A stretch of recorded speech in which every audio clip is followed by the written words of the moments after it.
Bonjour à tous. Alors pour notre 5e jour de la semaine de prière, nous avons pour titre du sujet « Aimer, c'est obéir ». Nous allons nous baser sur le chapitre de Marc 10, versets 17 à 22. Certains d'entre vous le savent peut-être déjà, mais il fut un temps où les États-Unis n'avaient aucune loi sur la siège de sécurité pour enfants et les dispositifs de retenue dans les voitures.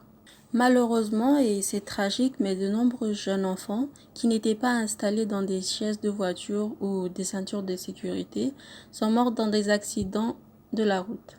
Et aujourd'hui, cependant, les lois interdisent aux enfants de voyager dans certains véhicules à moteur sans chaise pour enfants orientés dans les bonnes directions et directement installés. Même les nouvelles mères doivent installer le chaise avant de ramener leurs enfants à l'hôpital. De toutes les expressions de l'amour humain, il n'y a probablement pas d'amour plus pur et plus beau que celui d'un père pour son fils. Cependant, lorsque la sécurité d'un enfant est en jeu, il semble que l'amour parental ne soit pas toujours suffisant. Les parents ne font pas toujours ce qu'il y a de mieux pour leurs enfants, si bien que beaucoup d'entre eux ont besoin d'une loi ou d'une limite pour s'assurer que leur amour pour leur enfant ne soit pas inférieur à l'amour parfait. Dieu sait qu'il en va de même pour notre amour et notre dévouement envers lui et envers les autres. Il sait que nos sentiments ne suffisent pas.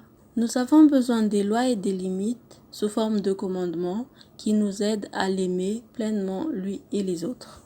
Une chose est sûre, l'amour sera toujours uni à l'obéissance. Et s'il est vrai qu'il peut y avoir d'obéissance sans amour, il n'y aurait jamais d'amour sans obéissance. L'évangile de Marc illustre parfaitement cette vérité. Le récit raconte qu'un jour, un jeune homme extrêmement riche vint à Jésus, tomba humblement à ses pieds et lui demanda « Bon maître, qu'est-ce que je dois faire pour recevoir la vie pour toujours ?» Cette question est la plus importante de la vie, et à cause de cela, nous allons nous arrêter quelques minutes pour mettre en évidence une vérité simple mais significative. Le jeune homme qui s'est approché de Jésus avait une conception erronée du salut. Selon sa croyance, le salut est le résultat d'un travail ou d'un effort humain. Pour lui, la vie éternelle était le paiement que Dieu donnait à ceux qui étaient obéissants. Malheureusement, de nombreux jeunes continuent de croire à ce mensonge. Je vous invite à ouvrir vos Bibles dans Marc 10, versets 17 à 22. Je vais le lire. Comme Jésus se mettait en chemin, un homme accourut, et se jetant à genoux devant lui, « Bon maître, lui demanda-t-il, que dois-je faire pour hériter la vie éternelle ?» Jésus lui dit, « Pourquoi m'appelles-tu bon? Il n'y a de bon que Dieu seul.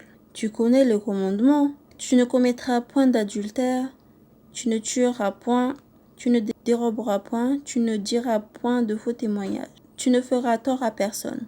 Honore ton père et ta mère. » Il lui répondit, « Maître, j'ai obéi à toutes ces choses dès ma jeunesse. » Jésus, l'ayant regardé, l'aima et lui dit, « Il te manque une chose. Va, vends tout ce que tu as, donne-le aux pauvres, et tu auras un trésor dans le ciel.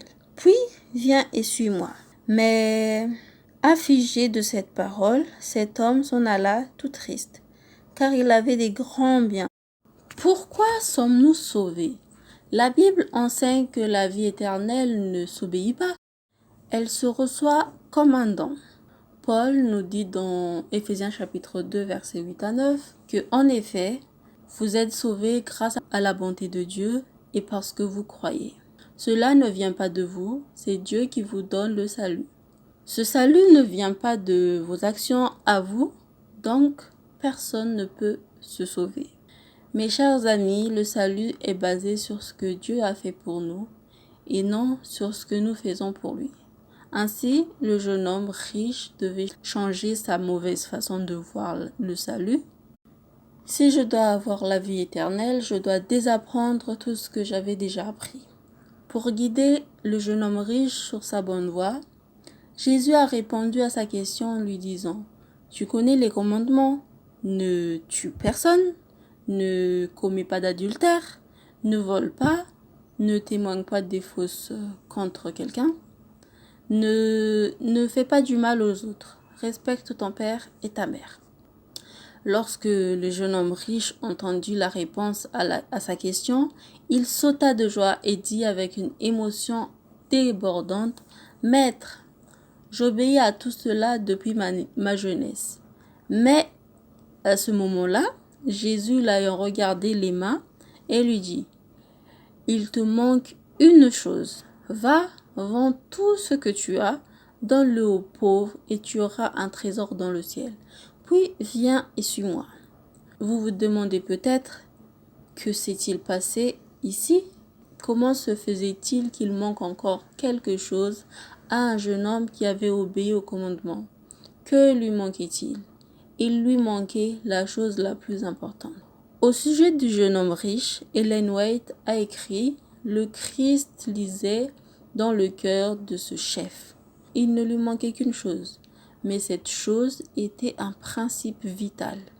Il avait besoin de posséder l'amour de Dieu dans son âme. À moins d'être comblé, cette lacune lui serait fatale. Tout son être en serait condamné, car l'égoïsme, avant cultivé, irait grandement pour recevoir l'amour de Dieu. Il devait renoncer à l'amour sans limite qu'il avait pour lui-même. Ce qui manquait au jeune homme riche, c'était l'amour de Dieu. Il ne prônait pas que l'obéissance ne devait jamais être séparée de l'amour. J'entends souvent beaucoup de jeunes dire « Je suis une bonne personne et c'est le plus important ». Mais est-ce vrai? Imaginez une femme, une pauvre veuve avec un enfant unique. Cette mère apprend à son enfant comment elle veut qu'il vive, à toujours dire la vérité, à travailler dur et à aider les pauvres. Elle gagne très peu d'argent, mais avec ses maigres économies, elle l'envoie à l'université et imaginez que lorsqu'il aura obtenu son diplôme, il ne lui parlerait presque plus. De temps en temps, il lui enverra une carte de Noël, mais il ne lui rendra pas visite et ne répondra même pas à ses appels téléphoniques ou à ses lettres. Il ne lui parlera pas, mais il vivra comme elle lui a appris, honnête, travaillé, charitable. Diriez-vous que c'est acceptable? Bien sûr que non. Mes amis, il ne suffit pas de suivre les règles, les commandements et les principes. Il est nécessaire d'avoir une relation d'amour avec Dieu, ce qui nous conduit à une vie d'obéissance et profonde. Ma question est la suivante. Qu'est-il arrivé au jeune homme de notre histoire? Comme j'aimerais pouvoir dire que ce jeune homme a suivi Jésus, cependant l'histoire se termine en disant « Mais affligé à cette parole, cet homme s'en alla tout triste, car il avait de grands biens. » Chers amis, il peut y avoir d'obéissance sans amour, comme dans le cas du jeune homme riche, mais il n'y aura jamais d'amour sans obéissance. Aimer, c'est obéir.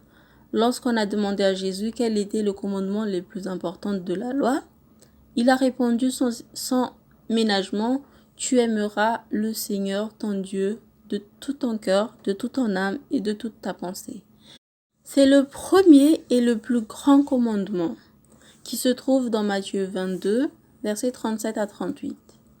Mes amis, l'amour et l'amour seul devraient être à la base de notre obéissance, car comme dit la Bible, l'amour est l'accomplissement de la loi. Pour ceux qui souhaitent répondre à d'autres questions, nous avons 3 questions de réflexion que nous pouvons méditer. La première question est pourquoi dit-on qu'il peut y avoir d'obéissance sans amour, mais qu'il n'y aura jamais d'amour sans obéissance? Deuxième question, que nous dit la Bible sur la raison pour laquelle nous sommes sauvés et pour ce dont le jeune homme de l'histoire avait besoin pour obtenir le salut? Et enfin, troisième question, quel est le commandement le plus important de la loi et pourquoi? Merci.